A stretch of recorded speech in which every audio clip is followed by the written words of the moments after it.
Morning holy spirit. വീണ്ടും വരുന്നവനായ യേശു ക്രിസ്തുവിൻ്റെ നിസ്തുല്യ നാമത്തിൽ എല്ലാവർക്കും എൻ്റെ സ്നേഹവന്ദനത്തെ അറിയിക്കട്ടെ. ഇന്ന് പ്രഭാത ചിന്തക്കായിട്ട് യാക്കോബിൻ്റെ ലേഖനം അതിൻ്റെ 1-ാം അധ്യായത്തിൻ്റെ 22-ഉം 23-ഉം തിരുവചനങ്ങൾ. എങ്കിലും വചനം കേൾക്ക മാത്രം ചെയ്തുകൊണ്ട് തങ്ങളെ തന്നെ ചതിക്കാതെ അതിനെ ചെയ്യുന്നവരായി ഇരിപ്പിൻ. ഒരുത്തൻ വചനം കേൾക്കുന്നവൻ എങ്കിലും ചെയ്യാത്തവനായിരുന്നാൽ അവൻ തൻ്റെ മുഖം കണ്ണാടിയിൽ നോക്കുന്ന ആളോട് ഒക്കുന്നു.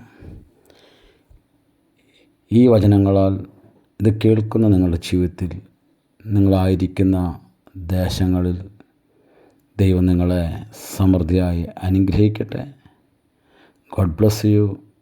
ആമേൻ. നമ്മൾ ചിന്തിച്ചതായി ഈ വചനത്തിൽ നിന്നും ഒരു 1 മിനിറ്റ് ഞാൻ നിങ്ങളോട് സംസാരിക്കുവാനായിട്ട് ദൈവാത്മാവിൽ ശരണപ്പെടുന്നു.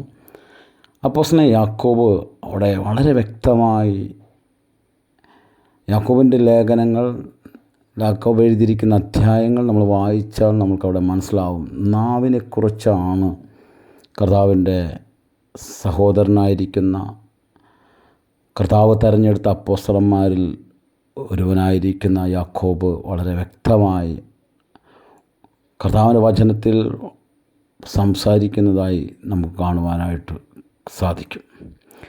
ഇപ്പോൾ ചിന്തിച്ചതായ ആ വചനത്തിൽ വളരെ വ്യക്തമായി യാക്കോബ് പറയുകയാണ്, വചനം കേൾക്കുക മാത്രം ചെയ്യാതെ ആ കേൾക്കുന്ന വചനം അത് നിങ്ങളിലൂടെ അതൊരു പ്രവൃത്തിയായി വെളിപ്പെടണം.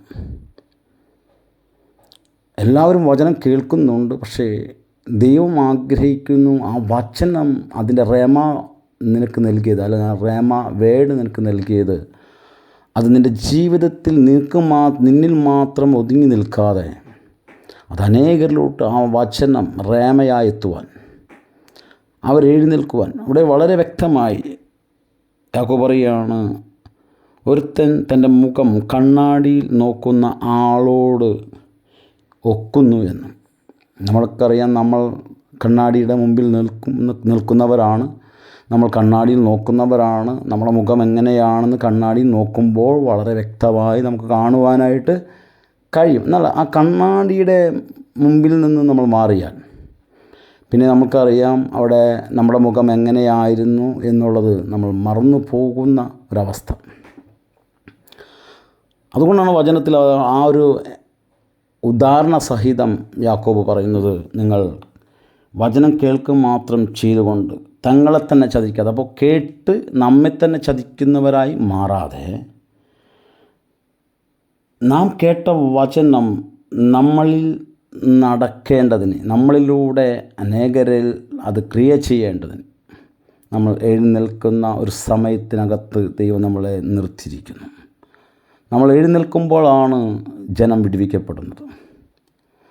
ഹല്ലേലൂയ. അതുകൊണ്ട് ഈ വചനം നിങ്ങൾ കേട്ട് കേൾവിക്കാരായിരിക്കാതെ, അത് മറന്നു പോകുന്നവരായി തീരാതെ, ആ വചനം ഇന്ന് പകൽ എന്നോടാണ് സംസാരിച്ചതെന്നുള്ള ആ ഉത്തമ ബോധ്യത്തിൽ നിങ്ങൾ എഴുന്നേൽക്കുക. കർത്താവ് നിങ്ങളെ ഓരോരുത്തരെയും അനുഗ്രഹിക്കട്ടെ. God bless you. ആമേൻ.